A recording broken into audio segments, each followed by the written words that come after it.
पहला क्वेश्चन हमारे पास क्या है, tan 5x। Then second question हमारे पास है sin 3x। And third question हमारे पास है फ्रैक्शनल पार्ट ऑफ 4x। ठीक है। फोर्थ क्वेश्चन है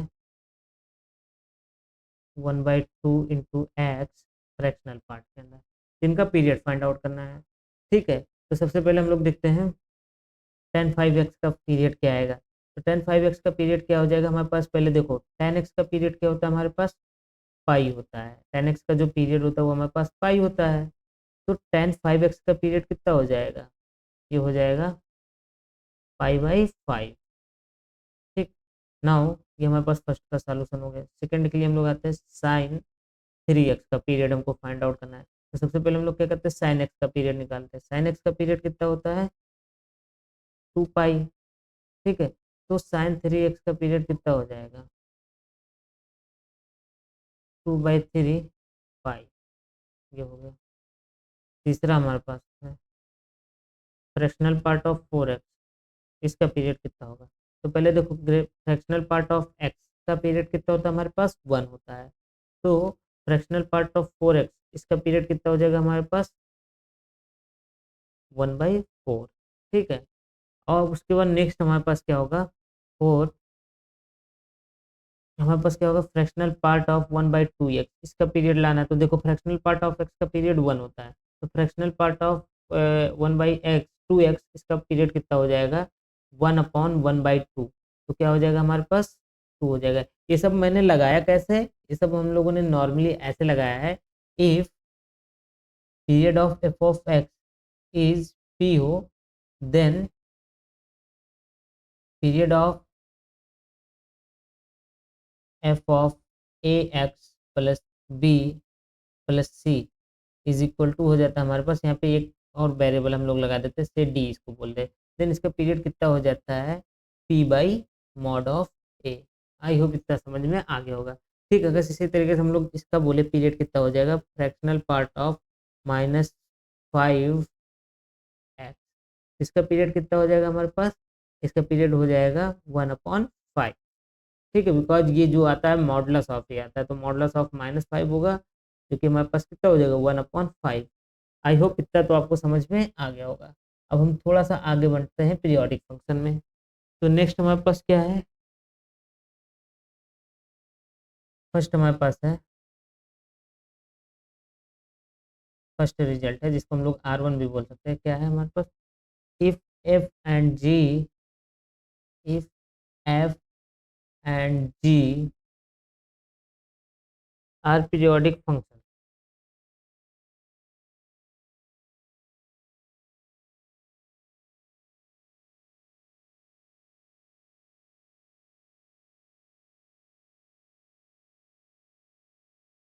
देन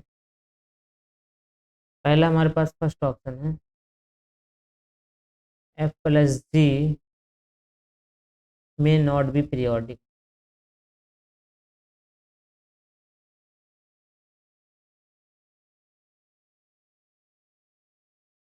ठीक है, तो हमारे पास क्या हो जाएगा कि एफ और जी अगर पीरियोडिक हो तो f plus ji may not भी पीरियोडिक, हो सकता है वो पीरियोडिक ना हो। ठीक है, अब इसके लिए हमको देखो एग्जाम्पल भी देखना होगा। एग्जाम्पल में हमारे पास क्या है, पहला एग्जाम्पल, इसके लिए एग्जाम्पल हम लोग देख सकते हैं। हमारे पास F of x is equal to, मैं ले लेता हूँ फ्रैक्शनल पार्ट ऑफ एक्स जो कि पीरियोडिक है with period 1, and g of x is equal to, मैं ले लेता हूँ साइन एक्स, ये भी पीरियोडिक है विद पीरियड 2 पाई।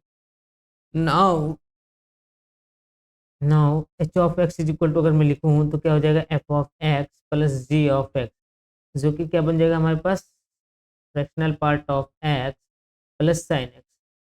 ठीक है, अब देखो इन दोनों का सम पीरियोडिक नहीं बनेगा, क्योंकि कोई भी हमारे पास पी ऐसा नहीं मिलेगा, there is no p, there is no p such that, अगर मैं ऐसा कुछ लिखूँ, h of x plus p is equal to, ऐसा भी होगा f of x plus p plus ji of x plus p is equal to f of x plus ji of x that is h of x.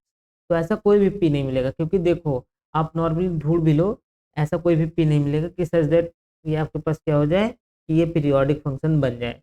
तो अगर दो functions ऐसे हो, ठीक है, कि अगर दो फंक्शन ऐसे यहाँ पे हमको मिल गए जो कि पीरियोडिक नहीं हो रहे हैं। आई होप ये समझ में आ रहा होगा, कोई डाउट हो तो पूछ सकते हो आप लोग। तो addition of two periodic function may not be periodic, ऐसा भी हो सकता है। नेक्स्ट हमारे पास क्या है,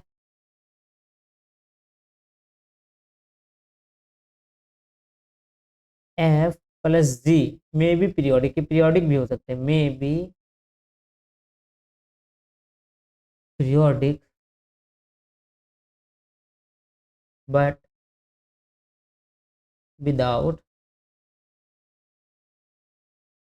फंडामेंटल पीरियड।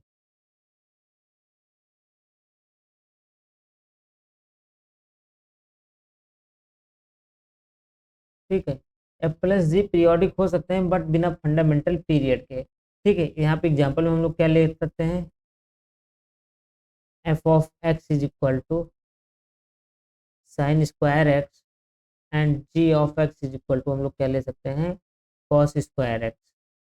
ठीक है, अब देखो हम लोग क्या करते हैं नाउ, अगर हम लोग करें f of x plus ji of x निकालें, ठीक है, से इसको हम लोग क्या बोलेंगे, एच ऑफ एक्स बोलेंगे, तो क्या बनेगा हमारे पास, वो बन जाएगा sign square x plus cos square x. ठीक है, अब देखो इन दोनों का सम कितना आ रहा है, 1 आ रहा है, जो कि जिसके पास की फंडामेंटल पीरियड नहीं है। ठीक है, तो क्या हो गया, एफ प्लस जी पीरियोडिक हो भी सकते हैं और नहीं भी हो सकते हैं, और अगर पीरियोडिक हो गए तो मे भी हो सकता है कि उनके पास फंडामेंटल पीरियड ना हो, जैसे कि एग्जांपल में ये है, देखो इसका भी पीरियड हमारे पास क्या है, पाई है, और यहाँ पे भी कॉस स्क्वायर एक्स का भी पीरियड हमारे पास पाई है। ठीक है, बट इन दोनों का सम जब हमने किया तो उनका पीरियड देखो हमारे पास वन कांस्टेंट फंक्शन बना जिसके पास की फंडामेंटल पीरियड नहीं है। आई होप इतना तो समझ में आ गया होगा। अब नेक्स्ट आते हैं हम अगले एग्जाम्पल पे। ये ऐसे लिखे मे हैव फंडामेंटल पीरियड। ठीक है, इसको मैं एफ पे से लिख रहा हूँ, fundamental period and may be periodic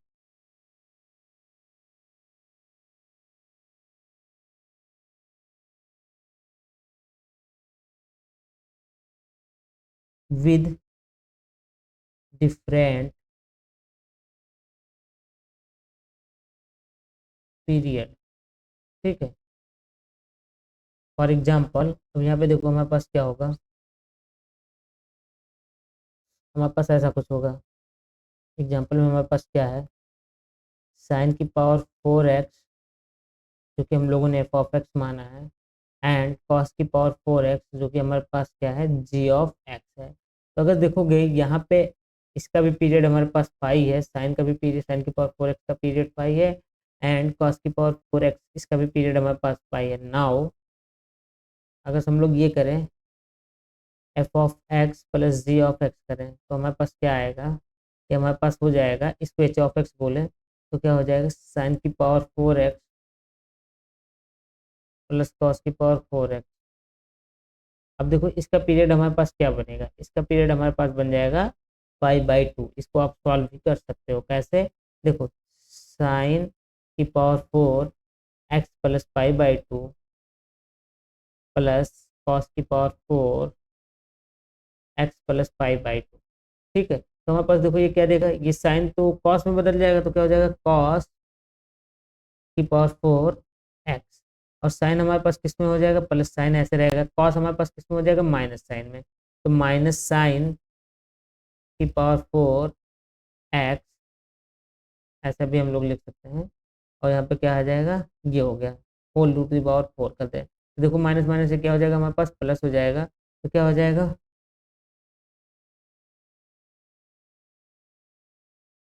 is equal to क्या आएगा हमारे पास, कास की पावर 4x प्लस साइन की पावर 4x। तो हमारे पास ये बन गया। तो ये हमारे पास क्या है, यही इसका फंडामेंटल पीरियड हो जाएगा π/2। ठीक है, π/2 से छोटा नंबर इसका पीरियड नहीं बनेगा जो कि नॉन जीरो हो। तो अब देखो यहाँ पे क्या हो रहा है हमारे पास कि आपके पास क्या हुआ कि f प्लस जी अगर f और g पीरियोडिक है तो हो सकता है उनका सम पीरियोडिक ना हो सकता है उनका सम पीरियोडिक हो जाए बट विदाउट फंडामेंटल पीरियड, और हो सकता है उनका सम पीरियोडिक हो जाए विद फंडामेंटल पीरियड भी, और जो कि क्या होगा, डिफरेंट हो जाएगा उनके फंडामेंटल पीरियड से। ठीक है, अब देखो हमारे पास क्या है,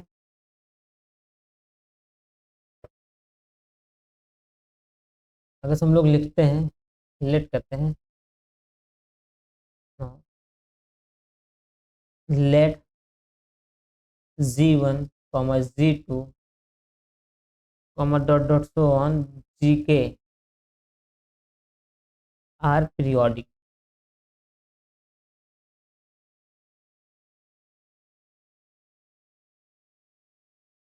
with period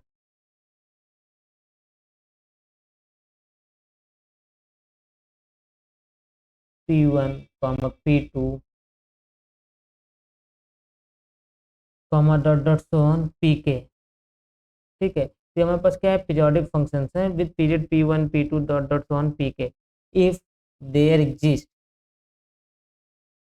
if there exist say t belong to r plus such that t upon pi is belong to natural number. आपने मतलब क्या किया, इस टी में हर एक पी आई से डिवाइड कर दिया और ये हमारे पास क्या होगा, नेचुरल नंबर में बिलोंग कर गया for all i is equal to 1 2 dot dot so on के तक। ठीक है, then summation alpha i g i is periodic is equal to, अगर हम लोग बोले इसको एच, कोई फंक्शन बनेगा एच ऑफ एक्स, यहाँ पे एक्स हम बना देते हैं। ठीक है, तो क्या हो जाएगा, is periodic.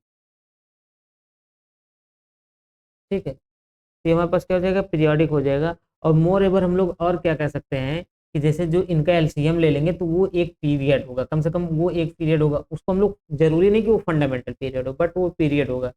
More over LCM LCM of p1 p2 dot dot so on pk is a period of h of x not necessary of fundamental period, कि जरूरी नहीं कि वो फंडामेंटल पीरियड हो बट वो क्या होगा कि जो इनका एलसीएम आएगा वो इसका एक पीरियड होगा। तो इसका मतलब क्या हुआ कि जो इनका फंडामेंटल पीरियड बनेगा वो क्या होगा, वो उसके पास फंडामेंटल पीरियड भी एग्जिस्ट करेगा और जो फंडामेंटल पीरियड बनेगा वो इसका क्या होगा, जो इनके एलसीएम आएंगे उसका एक डिवाइजर होने का काम करेगा। ठीक है, तो अब देखो हमारे पास एग्जाम्पल में इसके लिए क्या है जो कि अभी हम लोगों ने डिस्कस किया। सबसे पहले एग्जाम्पल में हमारे पास क्या है, कॉस की पावर 4x प्लस साइन की पावर 4x। तो अगर से आप देखोगे तो इसका भी पीरियड हमारे पास पाई है और इसका भी पीरियड हमारे पास पाई है, बट जो इन दोनों का पीरियड बना वो क्या बना, π/2 बना। ठीक है, क्या बना, π/2 बन गया। तो देखो ये अगर से इन दोनों का क्या कहते हैं, पाई और पाई का अगर से एलसीएम निकालोगे तो आपके पास क्या आ जाएगा, पाई आएगा। बट ये जो क्या है, ये फंडामेंटल पीरियड है, पाई भी तो इसका एक पीरियड है बट फंडामेंटल पीरियड क्या है, π/2 है। और यहाँ पे जो हम लोग एक नंबर टी ले रहे थे तो टी इज इक्वल टू मैं क्या ले लेता हूँ, पाई ले लेता हूँ। अब देखो क्या होगा, इस पाई से पाई में डिवाइड करोगे 1, फिर पाई से पाई में डिवाइड करोगे 1 आ जाएगा। ठीक है, अब देखो अगर हमारे पास ऐसा कुछ हो, if r1 is equal to p1 upon q1, ऐसा कोई रेशनल नंबर हो। दूसरा r2 is equal to p1 p2 upon q2 and dot dot so on, rk is equal to pk upon r q k, ऐसा कुछ हो। Then हमारे पास जो इनका एलसीएम आएगा तो वो हमारे पास क्या हो जाएगा, LCM of R1 comma R2 comma dot dot so on RK is equal to क्या हो जाएगा, LCM of P1 comma P2 comma dot dot so on, ठीक है, अपॉन अपॉन में क्या हो जाएगा, HCF of Q1 comma Q2 comma dot dot so on, क्योंकि ये हमारे पास क्या हो जाएगा, HCF बन जाएगा। ठीक है, तो ये हमारे पास ऐसे भी करके हम लोग पीरियड निकाल सकते हैं। अब देखो हमारे पास क्या होगा, ये हमारे पास फंडामेंटल नहीं बनेगा बट पीरियड होगा ना। अब हमारे पास देखो एग्जांपल में हमारे पास क्या है, साइन एक्स,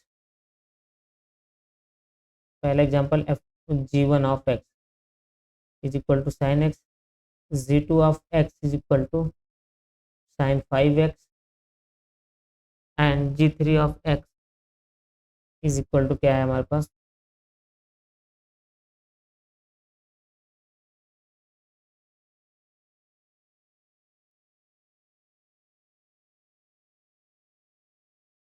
साइन 4x। अब इनका देखो हम लोग क्या करते हैं, पीरियड निकालने का काम करते हैं। Now period of h of x is equal to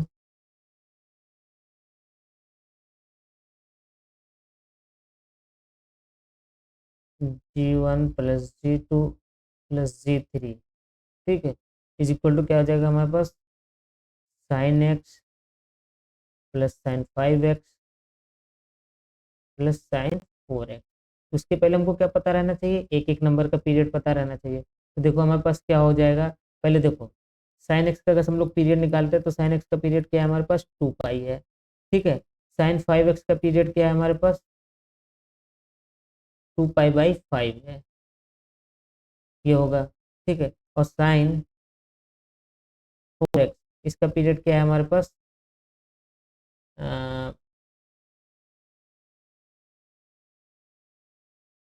2 पाई/4, that mean पाई/2, ये है हमारे पास इन सब का पीरियड हो गया। अब हमको क्या करना है, अब हमको एक नंबर ऐसे टी ढूंढ लेना है कि सच डेट वो क्या आ जाए, कि जब इन नंबरों से हम लोग डिवाइड करें एक रेशनल नंबर मिल जाए, कि ये हमारे पास क्या बन जाए, इंटीजर बन जाए। ठीक है, यही चीज़ हमारे पास कह रहा है। तो अगर हम देखो एक नंबर ढूंढ लेते हैं,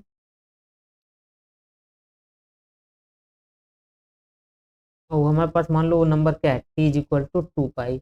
अब देखो 2 पाई में अगर हम इससे डिवाइड करेंगे तो 1 आएगा, इस नंबर से डिवाइड करेंगे तो 5 आएगा, और इस नंबर से डिवाइड करेंगे तो कितना हो जाएगा, 4 हो जाएगा।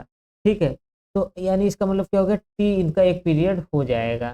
ठीक है, अब अगर हम चाहे तो वो दूसरा एलसीएम का मेथड भी लगा सकते हैं। इन सबका अगर एलसीएम निकाले तो क्या हो जाएगा, तो एलसीएम देखो क्या आ जाएगा, तो सबसे पहले ये क्या हो जाएगा, 2, और ये देखो ऐसे इरेशनल नंबर है तो इरेशनल में हम सबका एलसीएम आसानी से नहीं निकाल सकते हैं।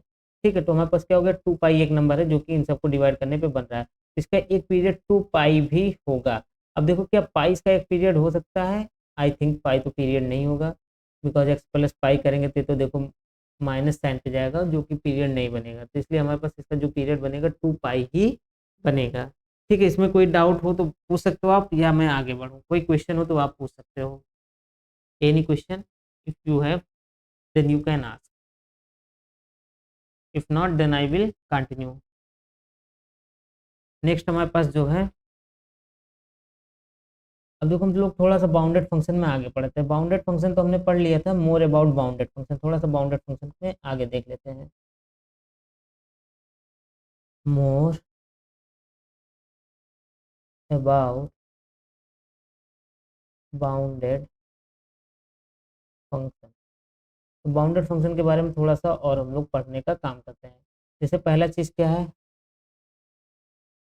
If f S2R is bounded function, then अब हम हमारे पास देखो रिजल्ट कुछ है। पहला रिजल्ट क्या है, then for any sequence in s, that mean for all x n belong to n। ठीक है, वी हैव या implies f of x n is bounded. देखो हम लोग यहाँ पे ये नहीं बोल रहे कि f of x n convergent होगा, कि अगर वो बाउंडेड होगा, ठीक है। तो अगर एफ हमारे पास बाउंडेड फंक्शन हो तो कोई भी सीक्वेंस लेते हैं जो कि एस में जिसके एलिमेंट्स बिलोंग कर रहे हो, ठीक है, then f of x n अगर हम लोग निकालते हैं वो भी हमारे पास क्या आ जाएगा, बाउंडेड ही आएगा। पहला रिजल्ट हो गया। अब हम लोग आते हैं दूसरे रिजल्ट पे। दूसरा रिजल्ट क्या है हमारे पास,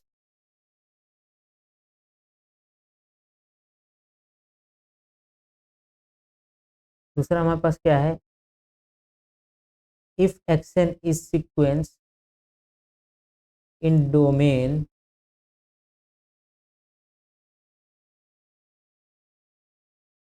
then f of xn is corresponding sequence, ठीक है। यहाँ पे आप चाहो तो ऐसा भी लिख सकते हो, ये जो सीक्वेंस है इसको बाहर बना सकते हो, ऐसे बना सकते हो, ठीक है। एक minute, sequence in the range of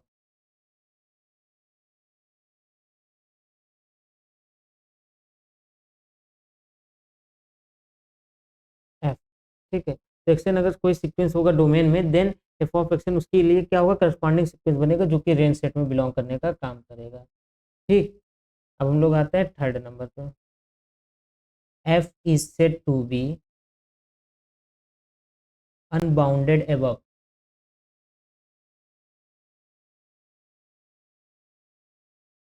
if for any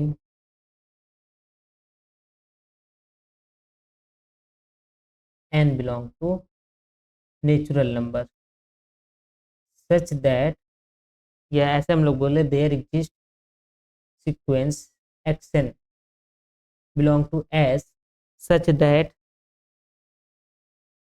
F of x n is greater than n, ठीक है। तो यहाँ पे आपके पास क्या होगा कि कोई ना कोई एक सीक्वेंस बोल रहे या बोले एक्शन मिलेगा, एक टर्म एक्शन मिल जाएगा, ऐसा भी हम लोग बोल सकते हैं कि किसी भी नेचुरल नंबर के लिए for any n belong to natural number, तो वहाँ पे क्या होगा, एक एक्शन मिलेगा, इसको चाहो तो इरेज भी कर दो, कि सच दैट क्या हो जाएगा, F of x n greater than n हो जाएगा। देन हम लोग क्या बोलेंगे, हम लोग इसको बोलेंगे कि f of x n is unbounded above, ठीक है। मोर ओवर हम लोग और क्या कह सकते हैं,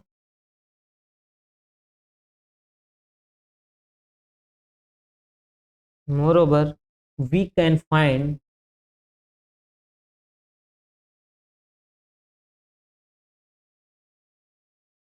sequence xn in S such that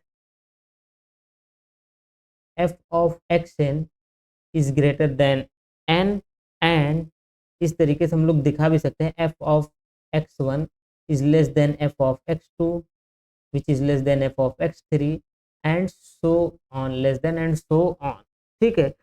that is limit of f of xn, limit of f of xn is tend to infinity, यहाँ पे प्लस इन्फिनिटी हमारे पास है, ठीक है। और दूसरा हमारे पास चौथा क्या हो जाएगा, if f of x n, या ऐसे हम लोग कहें f is not bounded on S. देखो यहाँ पे ऐसा भी हो सकता है कि ये निगेटिव में भी जा सकता है, ऐसा जरूरी नहीं कि हमारे पास ऐसा ही कुछ हो, क्या हो जाए निगेटिव, लेकिन हाँ यहाँ पे तो अभी हमारे पास ये क्या हो जाएगा, ये इंक्रीजिंग ऑर्डर में ही हो जाएगा। और निगेटिव में कब जा सकता है, जब लेस देन इक्वल टू होता रहे, ठीक है। तो अनबाउंडेड हो जाएगा, लेकिन ये अनबाउंडेड एबव के लिए, अनबाउंडेड एबव मतलब क्या होगा कि वो प्लस पे जाने का काम करेगा, तो हमारे पास कुछ ऐसा होगा। जब अनबाउंडेड बिलो होगा देन हमारे पास ये अपोजिट हो जाएगा, निगेटिव साइड को जाने का काम करेगा, ठीक है। अब इसके आगे हम लोग देखो क्या बोल सकते हैं, मोर ओवर, या ऐसे बोले if F is not bounded on S, then ये क्या इंप्लाई करेगा, देन हमारे पास there exist x n sequence x n belong to S, या ऐसे बोले such that x n belongs to S for विच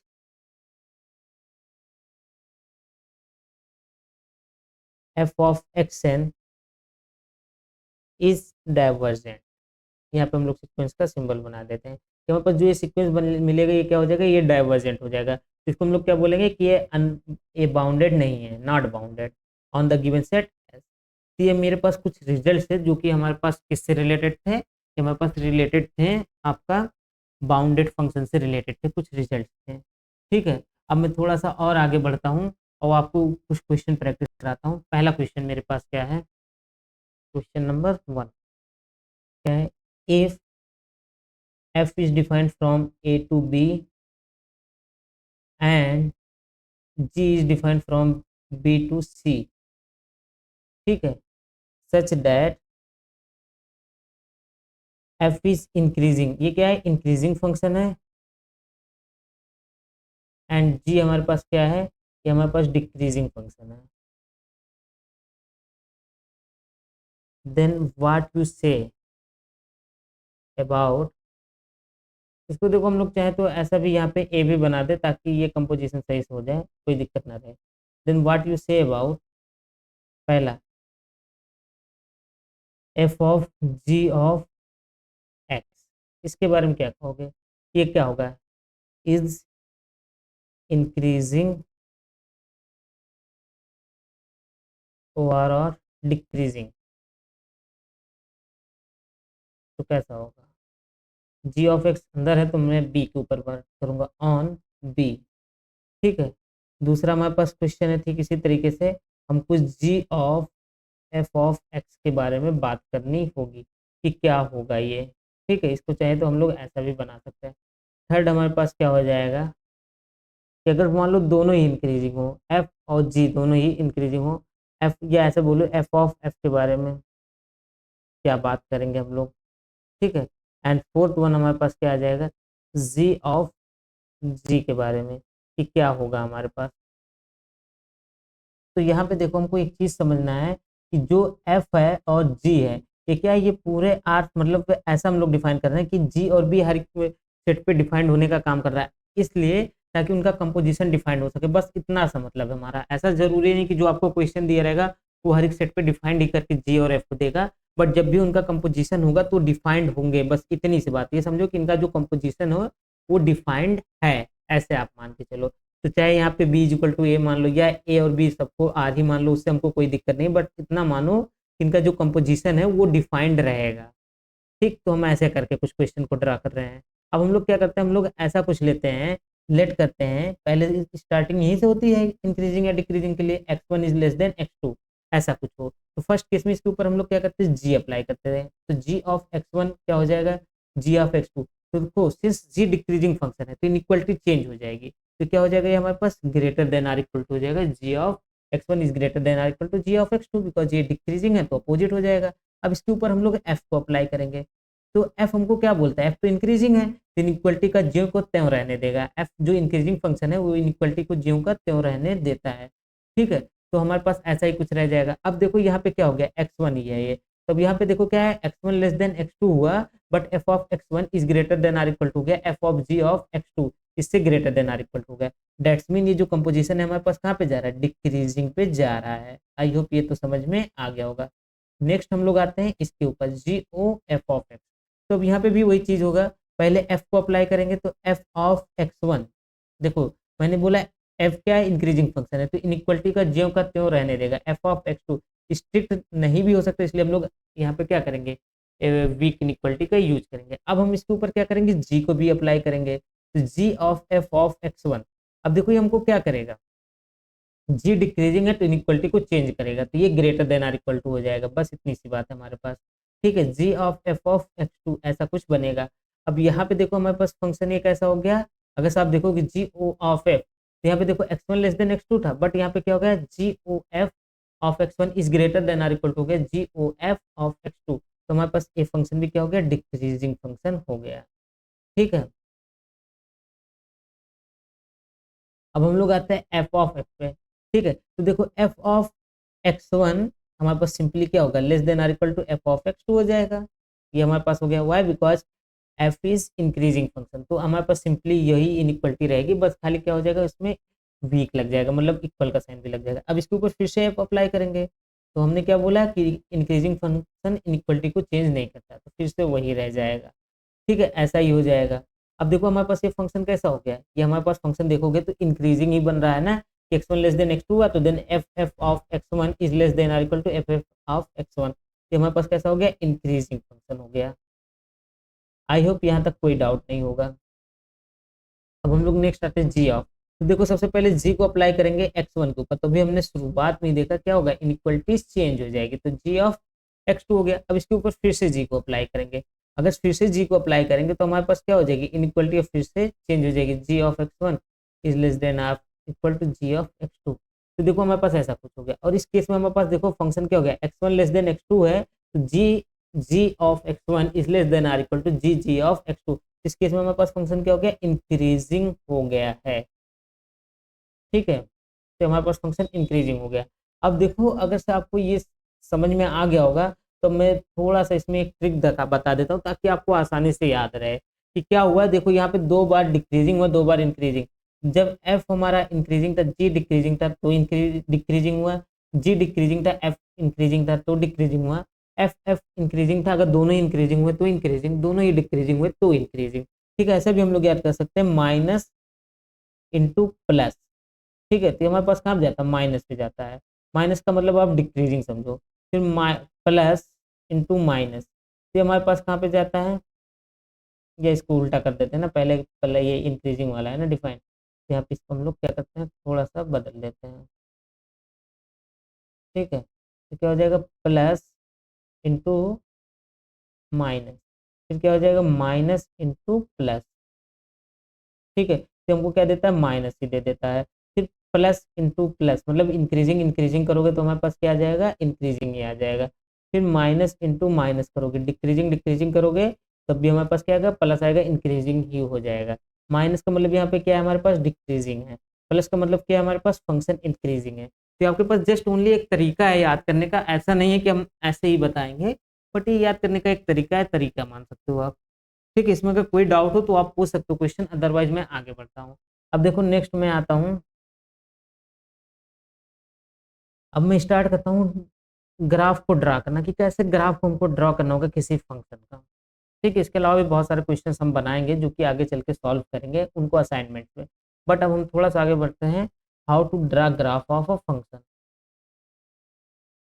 अब हम लोग क्या करते हैं, ग्राफ ड्रॉ करना सीखेंगे फंक्शन का। Draw graph of a function, या ऐसे लिखते हैं ऑफ फंक्शन। ठीक है, तो पहले हम लोग नॉर्मली चलते हैं, उसके लिए मैं कुछ नॉर्मल सा रूल बता देता हूँ जो कि आप लोग के लिए शायद काफ़ी हेल्पफुल होगा। पहला क्या होगा हमारे पास, पहले तो हमको उसका डोमेन पता करना होगा, find domain of function. That's mean कि डोमेन आर के किस पॉइंट्स पे फंक्शन डिफाइंड हो रहा है और किन पॉइंट्स पे फंक्शन डिफाइंड नहीं हो रहा है। अगर फंक्शन जिन पॉइंट्स पे डिफाइंड नहीं हुआ, ठीक है, तो उस पर हमको ड्रॉ करने की जरूरत ही नहीं है, उस पर हमको इमेज भी देखने की जरूरत नहीं है। तो सबसे पहले हमको क्या करना चाहिए, उस फंक्शन का डोमेन पता होना चाहिए कि किस पॉइंट्स पे डिफाइंड है। ठीक है, सेकेंड अब हमको क्या करना होगा, इंटरसेप्ट पता रहना चाहिए, कि ठीक है, कि जैसे वो वाई एक्सिस को कब इंटरसेप्ट करेगा, कब किस पॉइंट पे एक्स एक्सिस को इंटरसेप्ट करेगा। ठीक है, तो हमारे पास सेकंड पॉइंट ये है। ठीक, तो हमको क्या पता रहना चाहिए, इंटरसेप्ट पता रहना चाहिए। इसके अंदर हमको पहला क्या करना होगा, वाई एक्सिस पे इंटरसेप्ट पता करना होगा, वाई इंटरसेप्ट, ऐसे हम लोग बोल सकते हैं।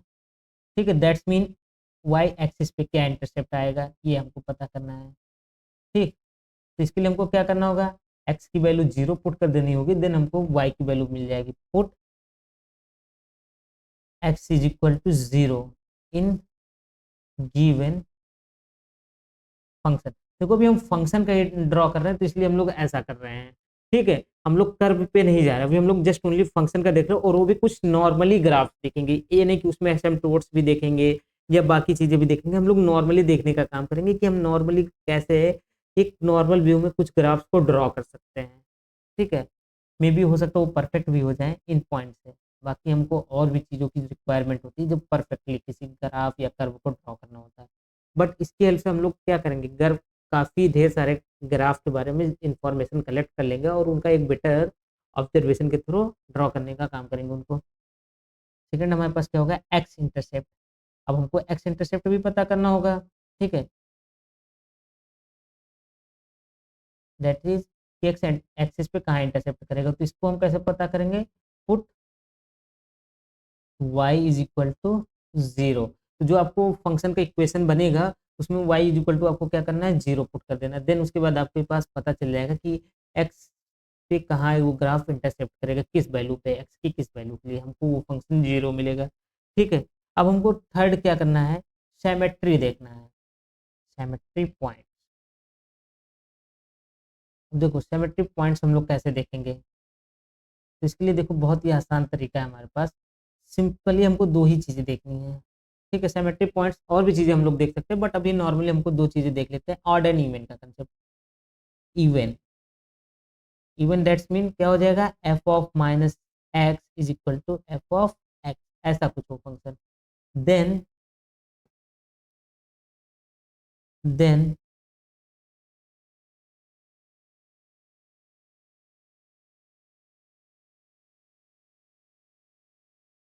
Then graph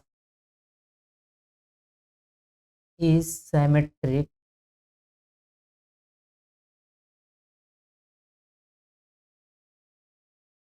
about y x. ठीक है, तो अगर हम लोग क्या करते हैं, एक्स को माइनस एक्स से रिप्लेस कर देते हैं, ठीक है, फिर भी हमारे पास वही फंक्शन रहता है, तो ग्राफ कैसा हो जाएगा, symmetric about x axis, that's mean that is draw the graph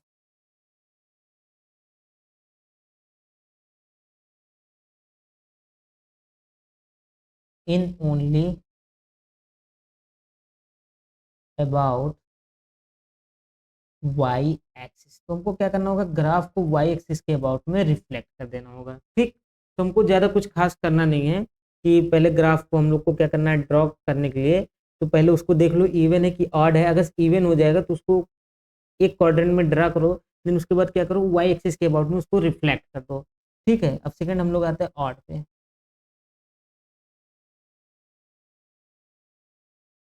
ठीक,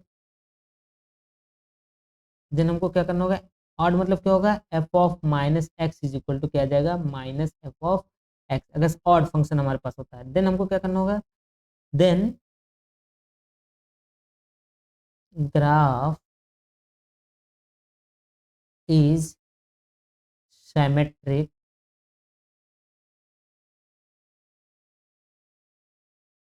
अबाउट ओरिजिन।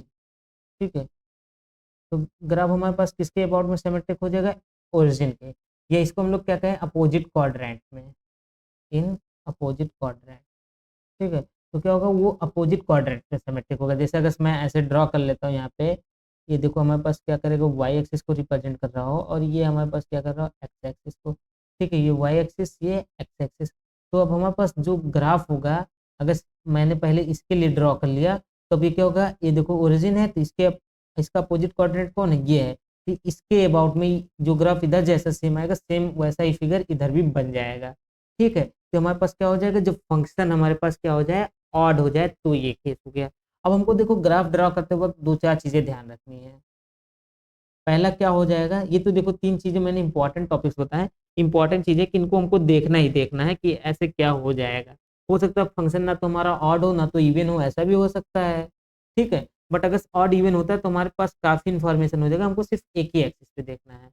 ठीक, अब देखो हमको और क्या चीज़ें है, पहले तो हमको कुछ पॉइंट्स पे ग्राफ को देखना आना चाहिए। पहला क्या, हम लोग जीरो पे ग्राफ को देख ले कि जीरो पे ग्राफ का बिहेव, मतलब उस वाई की वैल्यू कितनी आएगी। देखो हम जब इस ग्राफ को ड्रॉ करेंगे तो मतलब देखो एक्स की वैल्यू इस पे रिप्रेजेंट करेगी, ये हमारे पास क्या बताता है, डोमेन को बताता है, और वाई की वैल्यू जो है हमारे पास ये को डोमेन को बताता है। तो जैसे मान लो इस एक्स के लिए हमको वाई की वैल्यू कुछ मिली जो कि यहाँ पे है, इसका मतलब क्या हुआ, एक लाइन हमने यहाँ ड्रॉ किया, एक लाइन हमने यहाँ ड्रॉ किया, तो ये पॉइंट हमको मिला। ठीक है, तो अब हम क्या कर सकते हैं, जैसे हर एक एक्स के लिए ऐसे तो हम लोग ड्रॉ नहीं करेंगे हर एक पॉइंट, हम लोग नॉर्मली क्या करेंगे कि इस एक्स के लिए मान लो कोई एक पॉइंट यहाँ मिल रहा है, तो इन दोनों का ऐसे लेकर के यहाँ पे एक बिंदी लगा देंगे। फिर इस एक्स के लिए यहाँ कहीं पे मान लो एक मिला तो यहाँ पे एक बिंदी लगा दी है।